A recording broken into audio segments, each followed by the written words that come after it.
Shalom, selamat pagi, salam sejahtera bagi saudaraku yang dikasihi Tuhan. Apa kabar saudara? Semoga baik ya, dan tetaplah penuh semangat pengharapan di dalam Tuhan kita. Sebelum kita melanjutkan aktivitas pada hari ini, marilah kita meluangkan waktu untuk mendengar dan merenungkan firman Tuhan. Biarlah kerinduan kita dalam firman Tuhan senantiasa ada dan kita terus mengharapkan pemeliharaan dan pengajaran Tuhan yang tentunya kita dapatkan di dalam firman-Nya. Marilah kita berdoa. Ya Allah Bapa, kami bersyukur untuk penyertaan-Mu dan berkat-Mu dalam hidup kami sampai hari ini. Jika Engkau telah melindungi kami, memberkati kami pada hari-hari yang kami lewati, hari ini pun kami yakin dan percaya penyertaan-Mu akan selalu ada. Karena itu kami mau berserah kepada Tuhan dan memohon pimpinan dan pertolongan Tuhan dalam kehidupan kami. Apapun yang kami rencanakan, yang kami kerjakan, kiranya Tuhan menolong kami sehingga kami dapat melakukannya dengan baik di dalam takut akan Tuhan. Itulah sebabnya kami mau belajar dalam firman-Mu. Dan kami mau dengar-dengaran akan firman Tuhan. Bukalah hati dan pikiran kami. Berilah hikmat kepada kami untuk dapat mengerti firman-Mu dengan baik. Dan mampukanlah kami ya Bapa, menjadi pelaku firman yang setia di dalam kehidupan kami. Berfirmanlah Engkau ya Tuhan, sebab kami telah siap mendengar. Kasih karunia dan damai sejahtera dari Allah Bapa Tuhan kita, dan dari anak-Nya Tuhan Yesus Kristus dan Roh Kudus menyertai saudara sekalian. Amin. Firman Tuhan untuk kita pada hari ini yang ditetapkan menurut Almanak HKBP Sabtu 26 April 2025 tertulis dalam kitab Galatia 4 ayat 28. Dalam bahasa Batak dan bahasa Indonesia demikianlah dikatakan. Alai anak baga-baga do anggohamu akadongan mangihuton si Ishak. Dan kamu saudara-saudara, kamu sama seperti Ishak adalah anak-anak perjanjian. Demikianlah pembacaan firman Tuhan. Saudara-saudara yang dikasihi Tuhan, kematian dan kebangkitan Yesus Kristus benar-benar telah mengubah status kita. Yang tadinya adalah hamba dosa, tetapi sekarang menjadi anak-anak Allah.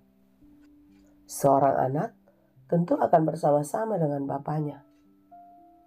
Saudara-saudara yang dikasihi Tuhan, anak adalah pewaris, pemilik harta ayahnya.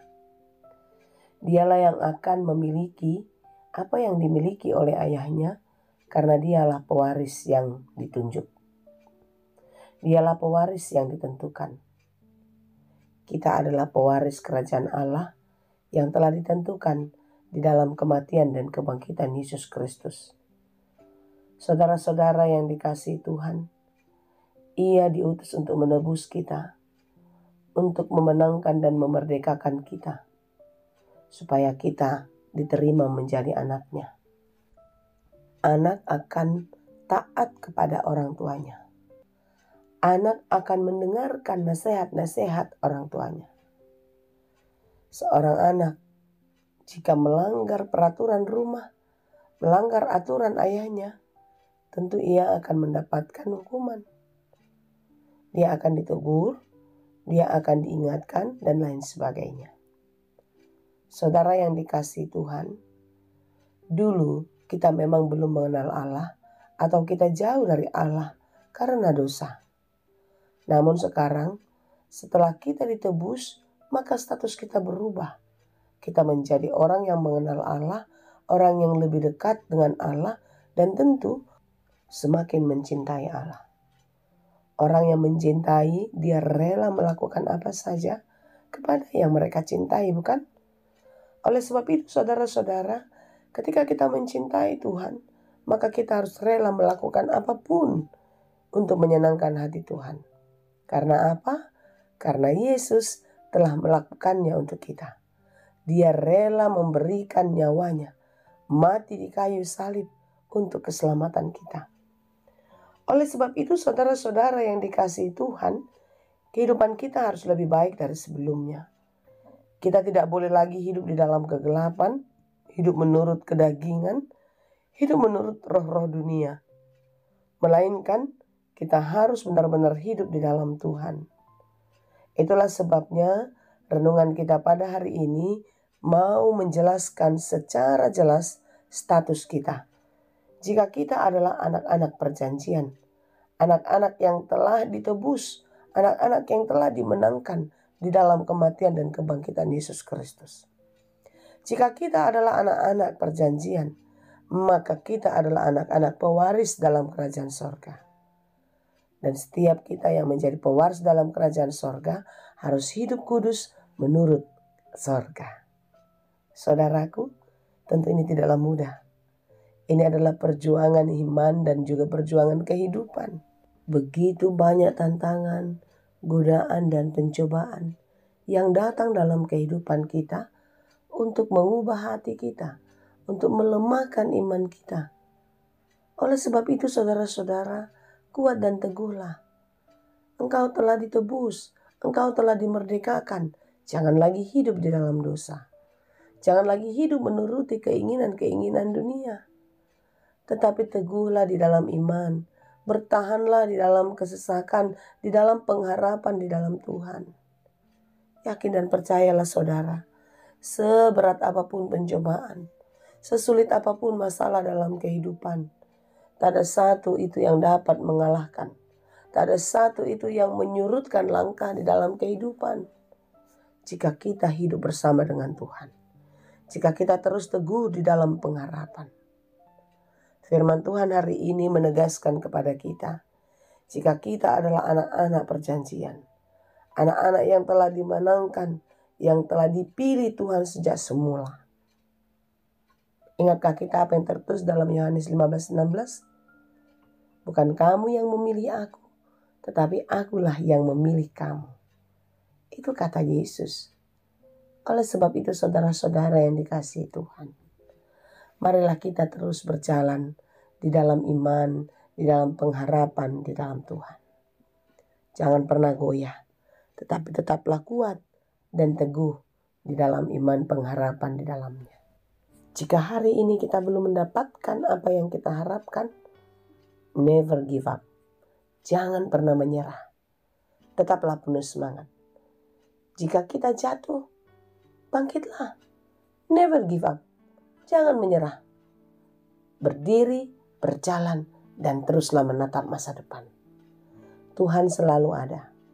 Dia tidak akan pernah menyia-nyiakan kita. Keselamatan telah dikerjakan bagi kita. Karena itu saudara, peganglah dan teruslah berjuang mempertahankan keselamatan itu sampai Maranatha tiba. Kiranya Tuhan menolong kita. Amin. Terima kasih Tuhan untuk firman-Mu. Terima kasih untuk segala kasih-Mu yang menyertai hidup kami. Tuhan ajari kami untuk selalu mensyukuri kehidupan kami dan tidak goyah dalam berbagai-bagai pergumulan. Hari ini kami mau menyerahkan seluruh kehidupan kami dan harapan-harapan ke dalam tangan Tuhan. Engkaulah yang melindungi dan memberkati kami dan memberikan serta menjawab setiap harapan kami di dalam kehidupan kami. Ya Bapa, berikanlah kami kekuatan, keteguhan untuk tetap percaya kepadamu. Berkati saudara-saudara kami yang sedang lemah, yang sedang berjuang, dan yang berduka cita. Engkau yang memberi kekuatan dan penghiburan. Engkau memberikan semangat bagi mereka untuk tetap kuat menjalani hari-hari hidupnya. Demikian juga saudara kami yang sedang sakit. Engkaulah yang memulihkan dan menyembuhkan mereka. Berkatilah obat dan makanannya. Berkatilah perawatan keluarga dan medis juga. Biarlah mereka beroleh kesembuhan karena kasih-Mu nyata dan begitu besar dalam hidup kami. Terima kasih ya Tuhan. Kasihani dan berkatilah kami senantiasa dalam segala aktivitas kami. Biarlah kami melakukannya di dalam takut akan Tuhan. Terpuji termulia Engkau Bapa, di dalam Yesus kami berdoa. Anugerah Tuhan kita Yesus Kristus, kasih karunia Allah Bapa, dan persekutuan Roh Kudus, itulah kiranya yang menyertai dan memberkati kamu sekalian. Amin.